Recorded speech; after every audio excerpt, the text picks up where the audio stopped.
Well, here we go for Sandy Alcantara, 30-year-old Cy Young Award winner from 2022, a two-time All-Star, coming off a bit of a clunker last time around on Tuesday against the Baltimore Orioles. We're going to get right into this here because not only has James Wood hit a bunch of leadoff homers, the Nationals as a team have done a lot of leadoff scoring. Using a bright pink bat, swings and drives one to the air, hit well to left field. Back goes Hernandez, way back, twisting, turning, can't make the play. It's off the wall, back behind him. He picks it up back on the turf from the warning track as Wood pulls into second with a leadoff double. Luis Garcia Jr. with an early RBI opportunity now. Pitch swung on, a dribbler, third base side of the mound, fielded by Alcantara. Wood breaks for third. Alcantara looked, then fires to first for the out. Good base running by James Wood. Nice play by Sandy, but it is a productive out number one. Now it's Brady House, righty hitting third baseman, has 5 homers on the year.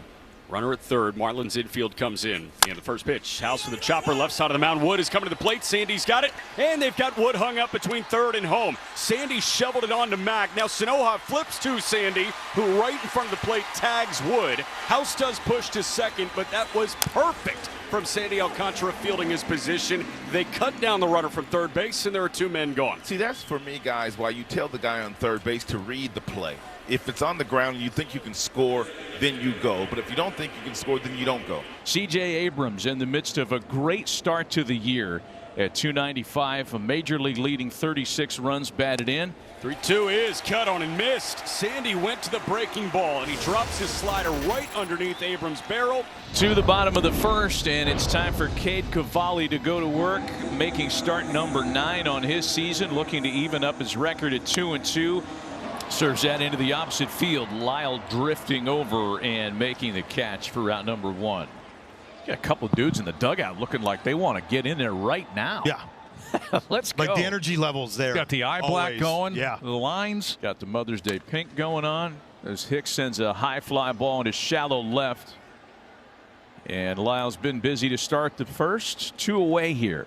Cavalli trying for a 1-2-3 inning is into the wind. The kick, here it comes. Breaking ball skewed on the ground to first baseman Garcia. He'll take it himself, waving off Cavalli for the unassisted putout. And that retires the side. Lyle, then Jacob Young, and Jorbit Bibas in the second against Sandy Alcantara. No score here in Miami. As the 0-1 is popped up sky high out to shallow left. Heriberto Hernandez trotting in, and he makes the grab for out number 1. We started talking about Sandy Alcantara and how the Marlins organizational edict of calling pitches from the dugout affects not only a former Cy Young Award winner like Alcantara, but some of the younger guys on the staff as well. Swing and a line drive right field. Coming in is Kyle Stowers. He makes the catch for the out. Young retired. Well, the other thing too is, so you see the flash in the 4-4 and then it goes right. It's like, you know, in college you see it all the time. Catchers look at their wristband, he goes to the 4-4, boom, they put it in their thing. So they got a system that goes, but to your point, like, where's the adjustment? Here's Jorbit Bibas. Swinging at the first pitch. Been another theme today so far. And 3 fly ball outs make for a breezy second for Sandy Alcantara.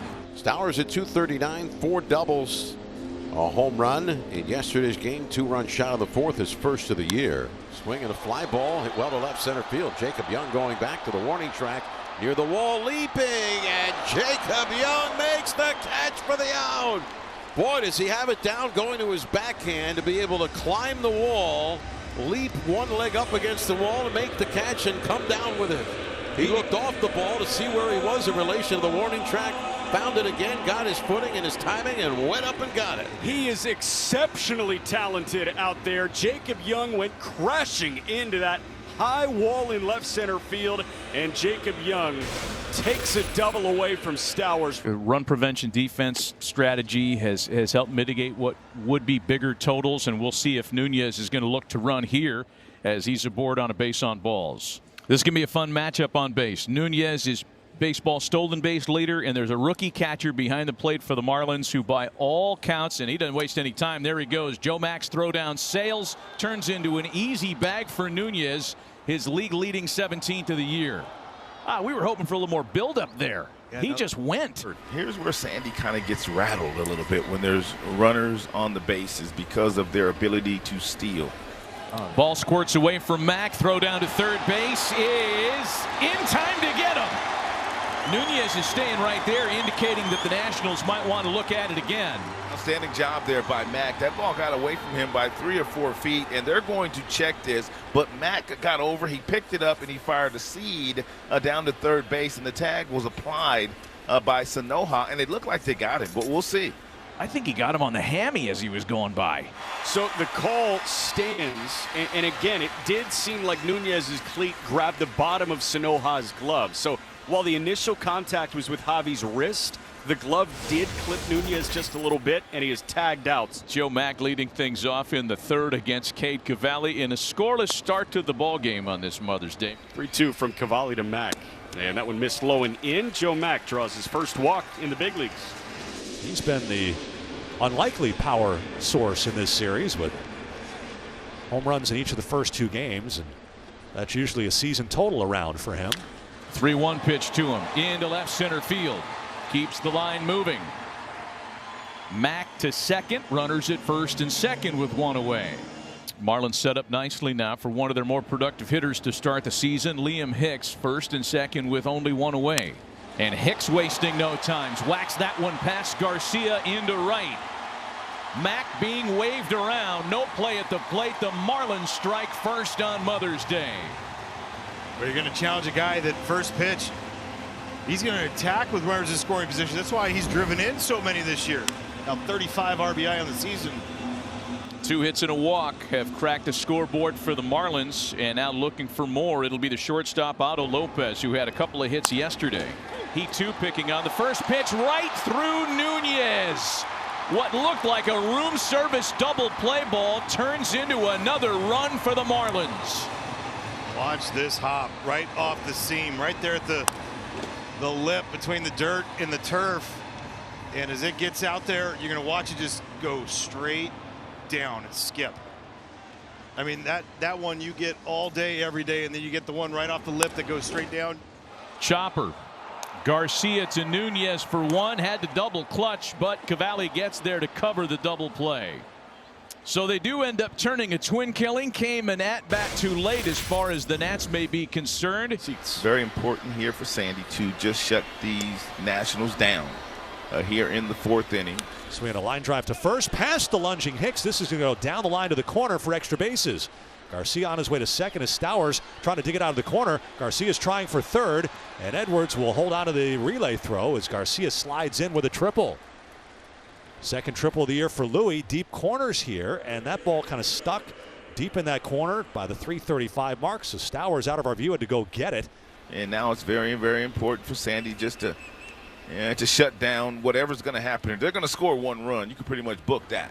Pitch, swinging a ground ball past the mound. This will score a run. It's fielded by Lopez moving in. He'll lob the toss to first to retire Brady House. But Garcia scores on the play. House's 19th RBI, and they get a run against Sandy Alcantara. It's 2-1 Miami. Been a struggle of late, but had some good ABs early on. First came over, claimed off waivers. Was that a changeup that didn't turn over? What was that? Correct. And it's lined into right field. Second straight inning they put the leadoff hitter aboard. 1-2. That would lift it out to left field fairly straight away for Heriberto Hernandez. Drifts a couple of feet to his right, and he makes the catch for out number 1. So 1 out, 1 on, and it's Nasim Nunez who walked and stole the base in the third. 4-pitch walk issued to Nasim Nunez, and the Nationals are set up now with runners at first and second, 1 away. And one of their leading run producers digging in. It'll be James Wood in a great spot for Washington. And this is a big inning for Sandy Alcantara here. In the past, and even this year on occasion, it's been that one inning that's got to him. And when he's been able to pitch through that, then all of a sudden you're seeing the 7-inning outings. This is a big inning for him to try to get out of. Chopper played by Sanoa to Edwards for 1. Relays not in time. Well, you're going to see a pitch off the plate right here, and James for 6'6". Guy even tripping himself with the bat right there halfway through. He could fly once he gets the legs going. Luis Garcia now. Runners at the corners with 2 gone. And Garcia slashes that into the opposite field. It scores 1 easily. Wood around into third. An RBI double with 2 away has tied it in the Nationals half of the 5th. And this is Luis Garcia to a T. He's going to chase, but where does he chase? If you can chase him up in the zone, That's where he wants it. A little bit off the plate is in his nitro zone to go that way. Great job by him. House struggled to run his last time up, and he lines one into center field, falling quickly. Marcy slides, and Jacob makes the catch. Look out, Jacob. It was a line drive that hung up just long enough for Marcy to sprint in and slide, and he grabbed it to take 2 more off the board for Washington. Yeah, he did. Well, so far, much better returns for Alcantara as compared to his last assignment on Tuesday. In that loss against Baltimore, he threw 106 pitches and lasted only 4 1/3. He's been much more efficient this afternoon. Takes care of Abrams to start things in the 6th. Here's Dalen Lyle. Lyle had a double his last time up to left center. And back-to-back strikeouts for Alcantara, who had struck out only 1 through his first 5 innings today. Into the right field corner, chasing Stowers and making for a quick 1-2-3 top of the 6th. He flied out to center on a ball that was hit to the wall and took a great catch by Jacob Young to rob him. Then he bounced into a double play, and then he was hit by a pitch. Full count pitch. And that's a nice plate appearance there by Kyle Stowers after starting 0-2. Going to have a pinch runner at first base for Stowers now. And that's a very important pinch runner, representing a go-ahead score. Esteury Ruiz. He's got 3 bags so far in the series. Ruiz with a gargantuan lead. He's off and moving on the 3-0. It missed upstairs for ball 4. Ruiz got that beautiful teal jersey dirty for no reason. Crucial point of this game at the bottom of the 8th with the score tied 2-2. There are runners at first and second with 1 away for Christopher Morel. There they go. Throw goes down to second base, and everybody's safe. Good old double steal, baby. Ruiz is 7 for 7 in that department.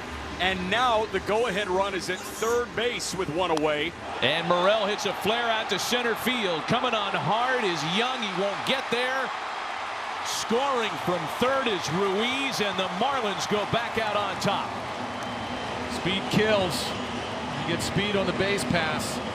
It's tough on a pitcher, and that slider caught too much of the plate from Varland. And the Fish have a 3-2 lead in the bottom of the 8th. Marcy at second, Morel at first. That was Christopher Morel's first RBI as a Marlin, and man, it came in a huge spot. Now, Bert so far today, he's 1 for 3. Runners go again. Throw down to third base, not in time. A second double steal this inning. And there are runners at second and third. They're running rampant on Drew Millis. The Marlins have an opportunity here to kind of bust it open, already having taken the lead here in the 8th. With that one ripped down the left field line, that drops in for a base hit, and that'll plate some serious insurance. Marcy in from third, Morel from second, and Big Bird does it. His biggest hit of the year gives the Fish breathing room, a 2-run single, and it's 5-2 Marlins in the bottom of the 8th. And this is far and away the biggest spot of Josh Eknes's career to this point. 24-year-old from Albuquerque. He's gunning for his first save and his first opportunity in the big leagues. First 3 innings across 3 appearances. 1 run against him. He's punched out 2 and walked 1. Headed for the gap.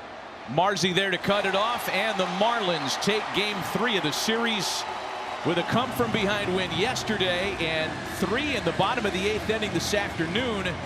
They win the series by taking 2 out of 3 from the Nationals.